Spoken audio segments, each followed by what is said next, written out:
भारत के सबसे वांटेड आतंकियों में से एक लश्कर तैयबा का टॉप कमांडर सैफुल्लाह खालिद पाकिस्तान के सिंध प्रांत में मारा गया।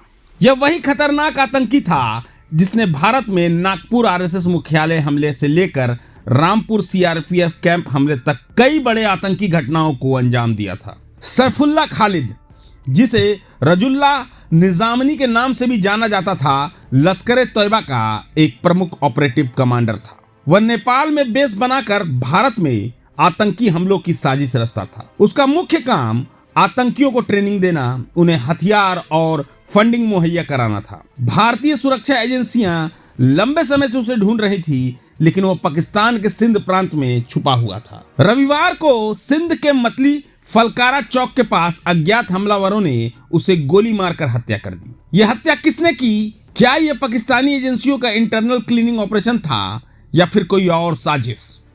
सवाल तो बहुत हैं, लेकिन एक बात साफ है, भारत के लिए यह एक बड़ी सफलता है। सैफुल्लाह खालिद ने भारत में कई बड़े आतंकी हमलों को अंजाम दिया था। साल 2006 में उसने नागपुर में आरएसएस मुख्यालय पर हमले की साजिश रची थी। आतंकी पुलिस की वर्दी में एम्बेसडर कार लेकर के आए थे, लेकिन पुलिस ने उन्हें मार गिराया। साल 2008 में उसने उत्तर प्रदेश के रामपुर में सीआरपीएफ कैंप पर हमला करवाया, जिसमें 7 जवान शहीद हो गए थे। इसके अलावा 2005 में बेंगलुरु के भारतीय विज्ञान संस्थान IISc में हुए हमले में भी उसका हाथ था, जहां एक प्रोफेसर की मौत हो गई थी और कई लोग घायल हुए थे। ये सभी हमले सैफुल्लाह की साजिश का हिस्सा थे, जिसने नेपाल के रास्ते आतंकियों को भारत भेजकर मासूमों की जान ली।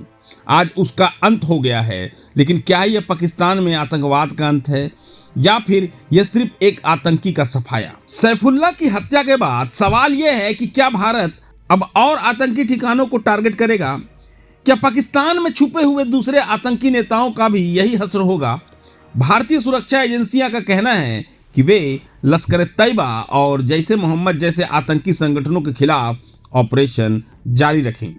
लेकिन एक बड़ा सवाल यह भी है कि क्या पाकिस्तान अपनी धरती पर आतंकियों को पनाह देना बंद करेगा या फिर वहां के आतंकी नेता अब भी सुरक्षित हैं? भारत के लिए यह जीत जरूर है, लेकिन आतंकवाद के खिलाफ जंग अभी खत्म नहीं हुई। सैफुल्लाह खालिद का अंत हो चुका है, लेकिन आतंकवाद का खतरा अभी भी मौजूद है। भारत की सुरक्षा एजेंसियां हमेशा सतर्क हैं और आतंकियों के खिलाफ जंग जारी रहेगा। प्रभातखबर.com, विश्वास वही, रफ्तार नहीं।